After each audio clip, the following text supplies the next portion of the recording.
Hey guys, okay, so I am trying to do this video with an iron grip so that because I don't have a tripod and I don't really know what I'm doing. But okay, let's do this. So today we're doing day 2 of Operation Lawbringer, or Project Lawbringer, day 262 of Operation Thunderhead. And I'm going to start reading the universal laws that I read out of the Cosmic Laws of Awareness. You'll see that post on my IG, so check that out at oni.onyabor, on my Instagram. So for Cosmic Laws of Cosmic Awareness today, we have on our card, judge not, be humble, never do anything contrary to the law of love, and never do anything to the law of mercy. Now, let's talk about what the law of love and what the law of mercy are. Now, you should see a post on the law of love, and in 2 days or so, I'll be doing a post on the law of mercy. This video is kind of a little talk on why those are so big, right? Now, a couple things you need to recognize, like as human beings, right?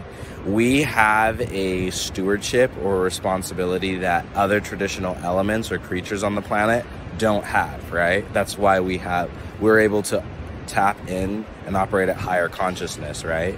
Kind of how there's, our brain, and our brain operates and, controls the rest of the body. Even though there's much more mass outside of the body, the brain uses more energy. That's why, for instance, a tiger uses way less energy than we do, even though they're way larger, because most of the energy we're using as human beings is because of our thinking, right?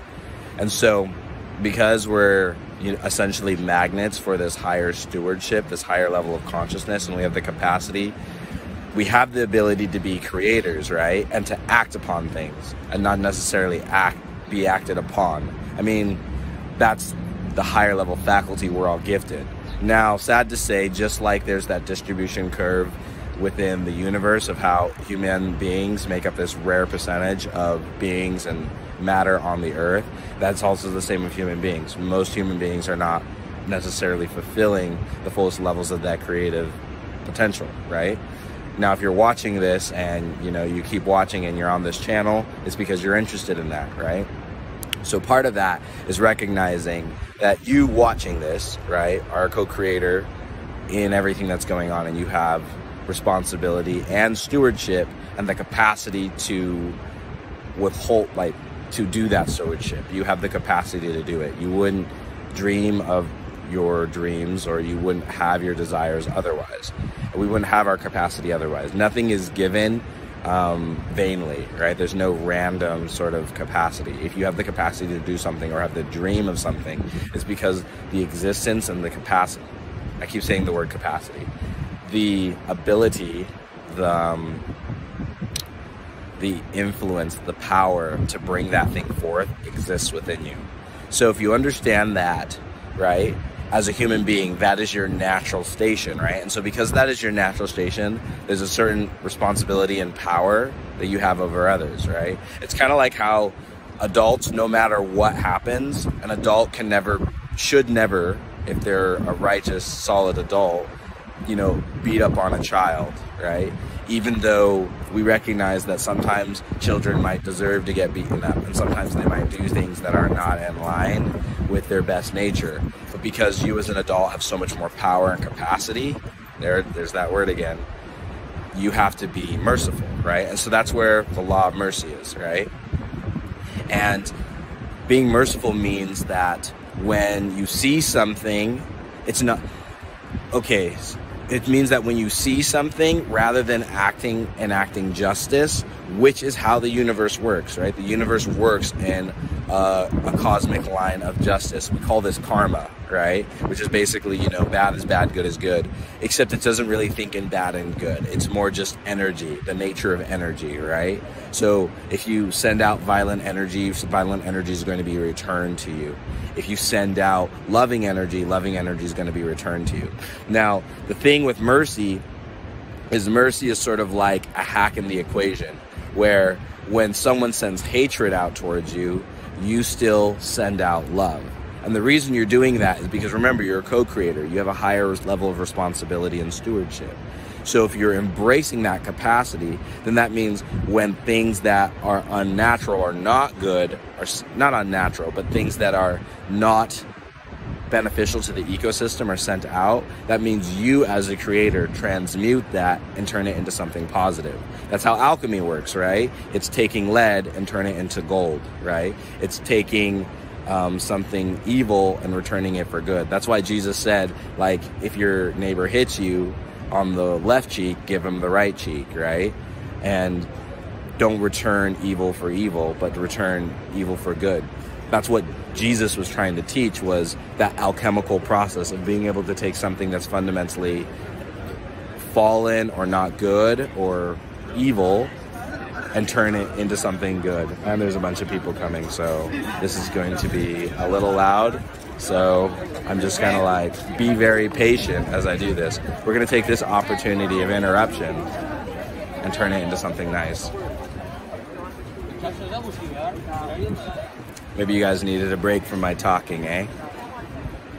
Anyway, so if we understand this capacity as a creator, we essentially can take something that is untamed, something that is wild, something that is, you know, it's a raw element, but it's not fulfilling its full potential. And then through our alchemical ability as human beings to take things that are good or fallen or the lead of the world and turn it into something useful,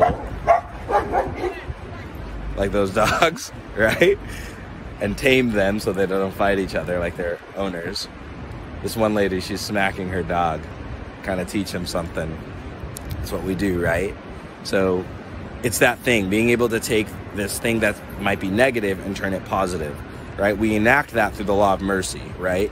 And so when we treat others well, even though they haven't treated us well, we're enacting mercy, right? And what that does is that allows the universe to use our creative capacities fully, right? It allows us to tame and to build something more productive and create more life. That's how life works. So justice, though, is always working, and we see that if something is refusing to be tamed, eventually it will be tamed, not by the nature of mercy, but by the nature of justice, right? And that's something that's handled through the universe. But because we are co-creators, we never need to go contrary to that law, because we're the highest, we're the highest level of consciousness. So when you do that and you operate at that level, you say, hey, I'm going to trust that the universe or everything else will naturally work through the ecosystem and transmute for me. But you have to fulfill your role of being a creator, of always turning that which is bad and turn it good.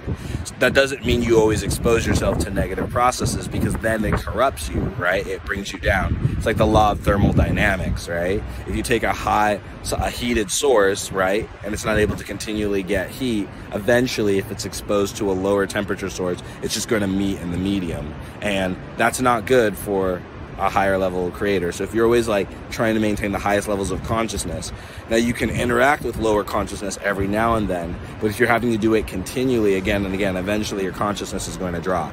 So what you need to do is always do your best to vibrate at the highest, and that's by following laws, following the law of mercy, following the law of love. And a good idea you can tell when you're at your limit emotionally, for instance, with something, is when you start feeling resentment or hatred towards something, right? When you start feeling that, that's when you need to do mercy or you need to do love one last time, and then you need to retreat. So an example is, there's a friend of mine, I'll call them M. M is a pretty difficult person because they're pretty cold and they're not very validating, right? And they'll never say things like, I care about you, and they never express appreciation. And sometimes I don't know why, like, I'm M's friend. But, well, no, I know why I'm M's friend, but sometimes I don't really know if M is my friend. So I was texting M, and once again, it was kind of the same deal, you know, being invalidating or whatever. And most of the time I'm pretty full of loving, but I was in this place where I didn't need that added pressure of being a friend for someone who couldn't be a friend for me. And so I asked myself, okay, if I'm exacting mercy, what's the thing to do here? Because I'm starting to feel a tad little bit resentful. But I recognize that's not M's problem, right? Because M's got to be at the consciousness and their journey where they are. So I decided, okay, I need to express and say what I need to say, but not necessarily make it their issue, and then take responsibility for myself and maintaining my own consciousness. And then I took a step back. And it's recognizing that if M wants to continue to hang out, or when I'm in a place where I can give that energy, you know, I can do it. And if M's like, hey, let's talk, then I have to be clear about what I'm needing, right? Because that's part of mercy. That's part of being loving, right?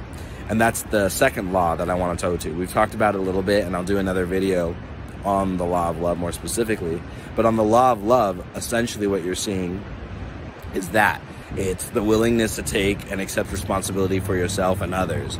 And so that's part of our stewardship. We're built here to be higher level conscious beings, which is based in love.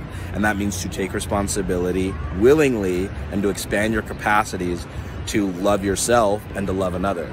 So that's also going into caretaking. So if you want to take care of yourself, that's eating, showering, doing these things for yourself that you need to maintain your being in this body, in this form, as well as doing it for others, right? Because you have a stewardship as a higher steward of higher level consciousness. You have the responsibility to create and build a better world around you, to take lead into gold, to give the alchemical capacity you've been given through, you know, source. And that's essentially what it means to be a creator.